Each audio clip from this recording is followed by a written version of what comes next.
Hello everyone, in this video I'll be giving you an overview of the Mystic class now on Baldur's Gate 3's mod manager for not only PC players but console, PlayStation 5 and Xbox. Now, this is an incredibly detailed class. I have a bunch of other classes here which I'll be covering in future videos, but for this one I really want to focus on the Mystic because people are asking me about them and I want to go over the psionics talents here, which are cantrips, the psionic disciplines. Now, I'm not going to cover every single one of these because there's 63 of them. 63 different ones here, and some of them give you anywhere from 4 up to 8 spells.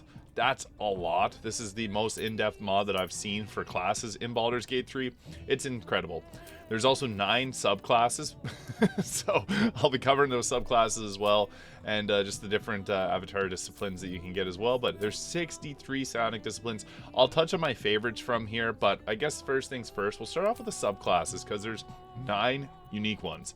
Order of the Avatar. My favorite is probably Order of the Immortal or Order of Wenju, or Wu Jin. So with the Order of the Avatar, it's nice that they list these out. Previously, when the mod manager didn't actually show you these, you couldn't see it. But the Order of the Avatar basically gives you a +1 initiative to all allies whenever you project the aura. It lasts until long rest, which is really nice because initiative's everything. Being able to move first means you can shut down enemies much faster. So that's actually extremely useful. Avatar healing, so you can project a soothe healing aura, causing nearby allies to regain additional 2 health points from all sources of healing, which applies until long rest as a bonus action. And the Avatar speed, so projecting an aura of speed, allowing nearby allies to use dash as a bonus action. So 3 really nice benefits here. Obviously, +1 initiative is great at the start of combat, and then you can also just switch it to the Avatar of healing midway through combat because you only need the Avatar or the initiative at the start of your combat. So initiative midway through doesn't impact anything. This also gives us medium armor and shield proficiencies, which is really nice. So yeah, this one is pretty fun for the Avatar disciplines here. These are the ones that it goes with that. I'm not going to list every one of these because, again, this video will be like 5 hours long. But I will cover all the psionic disciplines in a future video, just not today's video. Next, we got the Order of the Awakened. So the 3 benefits that we get. So this is a transcend their physical form and unlock the full potential of the mind. Psionic investigation, get advantage on investigation, insight, and history checks. Always nice getting it to roll 2 die and take the higher result. Psionic Surge, impose disadvantage on a creature saving throw. Usable once for short or long rest. What's great about that is Hold Person is a spell that can end some things, some combat encounters, and giving disadvantage on that is huge. So Psionic Surge, massive, very useful. And also the Spectral form at level 14. So take on the form of a ghostly specter, become immune to damage until your next turn. When in this form, your movement speed is halved and you cannot take any actions. So yeah, you use up your action for that, but you become immune to damage, which can be pretty nice if you need to get away, but this class is very powerful, so you might not need this one as much. That's still cool, more so for outside of combat, but the Psionic Surge being its biggest benefit. Order of the Immortal, this is my favorite, using psionic energy to augment their physical form, turning themselves into living weapons. Psionic Resilience, at the start of each of your turns, gain temporary health points equal to your intelligence modifier, so nice +5 or even +6 potentially health. Always good, the tank's a hit for you. Surge of Health, when you're about to be hit, have incoming damage, usable once per short or long rest. You don't gotta tell me twice. Having physical damage or incoming damage, any type, is huge. It can be a very effective benefit. So yeah, per short rest, huge. That's basically every combat encounter. Immortal Will, when you reduce to 0 health points, automatically spend 5 side points to regain your Mystic level plus Constitution modifier. So at level 14, you'd probably have 20 health, I guess. So if you're using the emulator greater health, +6 from that Constitution modifier, and 14 from your level there. I guess also I should have touched on this one does have a benefit here. Immortal Durability, when you're not wearing armor, add your Constitution modifier to your armor class and gain health points equal to your Mystic level. Very strong. That's why I like this one a lot, because I like to wear his clothing options mostly. You can go with like the Wave Mother's robe, because that's going to give you Create Water. Huge. Order of the Nomad. Now, nomads are on a never-ending quest to unravel the mysteries of the multiverse, adapting their psionics to ease their travels. The memory of 1,000 steps. So force an attack to miss you until the end of your next turn. You can use the memory of 1,000 steps, usable once per short or long rest. That's huge. Being able to force an enemy to miss their attack roll, massive. Superior teleportation gives you increase your teleportation psionic disciplines by 3 meters. There's quite a few of them. Nomadic step being like the biggest ones, creating teleporting, being able to create teleporting portals, swapping position with enemies, allies, teleport up to 6 meters, which gets increased. Whenever you're about to get hit, you can use reaction, increase armor class. Teleport up to 6 meters. Like, there's a lot of really nice ones in this one. So, yeah, that's great. And then effortless journey, up to teleport up to 9 meters using your movement speed. So, huge at level 14.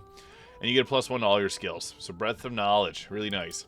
Order of the Soul Knife. Now, this is an interesting one because you can regain soul points, or key points, and you also get a Soul Knife action here.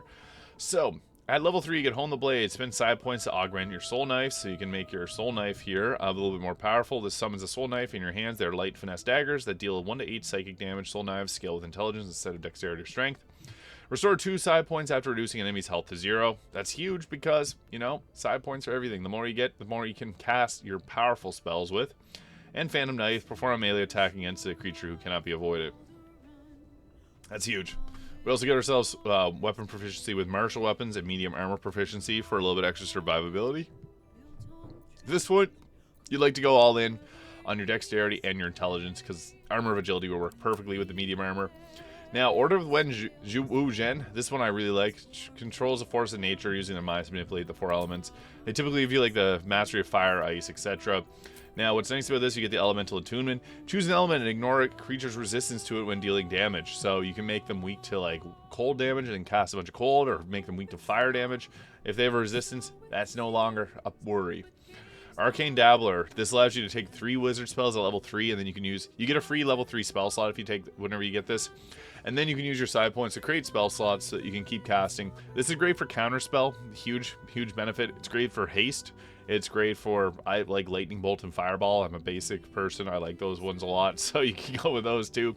It's also good for Misty Step if you want to take that instead of a different version of it from this class. And then there's also the Elemental Mastery. Become immune to incoming damage until the end of your turn if you're resistant to it. So that one also is quite nice. Order of the Ascetic here. This is more of a martial class. You get psionic resistance here after spending side points. Gain stacks of psionic resonance, increasing the damage of your next successful unarmed attack by 1 per stack and healing you for the same amount. And then you also get the Flawless Technique. After casting a psionic discipline, you can make an attack for free once per turn. Cast a spell, punch someone in the face. Booyah. Additionally, unarmed attacks count for magical for the purposes of overcoming resistance. You also get, Unyielding Mind, so at the start of each combat, regain 7 side points, which is huge. Per battle, you get 7 more side points. Massive. And then the Psionic Fist basically makes your hands or monk weapons similar to the monk. You can add your intelligence modifier to armor class, which is huge. And you can add psychic or force damage. So basically, you can make it so that you punch with psychic damage. If you have the Resonance Stone, that's doubled. Force damage being the best damage type in the game. So pick one of these, go with it. In Act 2, this is huge. You only get 1 Psionic Discipline, or you get 1 chose for you here, the Psionic Restoration. So with that one, you do not get to choose as much. And then the Order of Blade, you don't even get a free one. So Order of Blade, known as the Blades, mystics of this order forsake their mental training, instead focus on weapons, use their psionics to enhance their attacks. So you get the War Adept here. So when wielding a weapon that matches your chosen fighting style from the Mystic Arsenal, you can add your intelligence modifier for attack and damage rolls. Additionally, gain additional ability based on the fighting style chosen. So you can get Psychic Smite, Flourish, Barrage, or Shockwave, depending on what type of weapon proficiency you want. So if you want great weapon fighting, you do Psychic Smites. If you want to do dueling, you get a Psychic Flourish, which is awesome, like the Bard. Psychic Barrage for archery, and then Psychic Shockwave if you're throwing things. You get your extra attack at level 6, big power spike. In Psionic Trance, you enter a state of heightened psionic focus. You gain 9 meters of increased movement speed and a bonus weapon to a weapon attack and damage equal to your intelligence modifier. Huge. And then you learn a fighting style too, and you also get medium armor and shields and martial weapons. Finally, the Unbound. This one's like the wild magic sorcerer, so you're unpredictable of your own mind, letting loose wild psionic surges with even the most fleeting of thoughts. Psionic Battery, so you can, after activating a psionic charge, you get 1 side point, and then you can also increase the chances of your psionic powers triggering.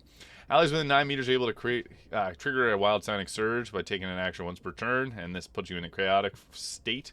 And then also, when triggering a wild psionic surge, there is a chance to regain a psionic mastery charge that you cast for free. And then this will also give you 2 points after getting a psionic charge. So wild psionics, your controlled thoughts can manifest into wild psionic surges. Casting a psionic discipline, there's a chance to trigger a wild psionic charge. So as you can see, there's a lot of them. They kind of match some of the classes from the game. This is again a wild magic sorcerer. The blade is more so like a fighter. Ascetic is more so like the monk. The Order of Wu Zhen is like a wizard. Order of the Soul Knight's like a rogue. Order of the Nomad, it's kind of all over the place. Mostly focused on teleportation and movement. Order of the Immortal gives you more healing and things that are going to benefit. Like you get temporary health. You'd probably want to be taking one of the healing ones like Psionic Restoration, which is pre-selected here with this one. Order of the Awakened gives you more damage, almost like another version of a sorcerer. And the Order of the Avatar gives you kind of a blend of everything. Just like a bard, probably, I would say. So yeah, really great subclasses. The Psionic Disciplines, there's many. My favorites being, I like the Mastery of Fire. Like the Fire form's cool, being able to burn targets around you. And then also being able to summon a Fire Elemental is really nice. You get some nice fire spells. Mastery of Ice also. Ice Barrier is like Ice Wall. And 7 side points, you can keep casting this. That's huge because normally with Ice Wall, you can only cast it once, then you don't have any more level 6 spell slots. With this, you got many choices. I like the Light and Darkness, giving you a few different things that can trigger any extra attacks. You can create Shadow Beasts, and then you can also blind targets with a Radiant Beam. It doesn't have very high costs either. Like the Shadow Beast, it does require concentration, but 3 side points. That's not much. Mastery of Stars is nice too, because you can do fire damage and explode, and you can also blind ones and create like a kind of like Dimension Door style path. Starstorm creating difficult terrain, and radiant damage is really nice. And also, I really like the Mastery of Time because you can make an acceleration zone for haste for your entire party. They can just run in and run out of it every single turn, get free haste. That is huge. Kind of like the Spore Druid's Spore Circles. Also, the Nomadic Kinship's nice because you do get some summons. You can create a loyal Eagle Companion. You can give your beasts more powerful. You can commune with the beasts. So that's a pretty fun one. For more of the martial classes, Sonic Weapons and Assault, things like that work really well. But it really just depends on what you're going for, because this can be built in any direction. So that's the most beautiful thing about the Mystic, is it's got a lot going for it. So I think this is one of the coolest ones. I guess I'll touch on the Sonic Talents. Energy Beam, you can choose whatever damage type you want and make it an Energy Beam of that. Mystic Hand is like Mage Hand mixed with Telekinesis, like a minor Telekinesis. Psychic Hammer pulls or push a creature 3 meters. Mystic Charms, charms a target possibly. Mind Thrust, I love this one. Psychic damage, 1d10. And if you have the Resonance Stone, that's like 2d10. Mind Slam, knock a creature prone. It used to not have a check, but as a con save, so it's really nice for knocking a creature prone with a cantrip. Mind Meld reduces armor creature's stats by 1, increasing theirs. Fuse your mind with another creature, reducing your stats by 1, increasing theirs by the same amount, so you can give this to your team. Delusion, plant a false belief in a target. Summon a Simulacrum that mimics near. It's basically a minor illusion. Blind Spot reduces creature's movement or vision speed to 3 meters. Late Step, alter weight, increase movement speed by 3 meters. Become immune to becoming prone. Blade Meld, basically weapon bond. You can hold on to your weapon. And then B can infuse yourself with light. So lots of great cantrips. This class is incredible. Yeah, I'll be doing a video talking about every single Psionic discipline eventually, but yeah, hit that subscribe button below if you haven't already. This is an incredible mod made by Xhevo, so Xeron, go check it out in the mod manager. There's also the Mystic Expanded, so download both of them. They're probably the best mods for classes in the Baldur's Gate 3 mod manager. So yeah, thank you so much for watching. I'll see you all in the next video.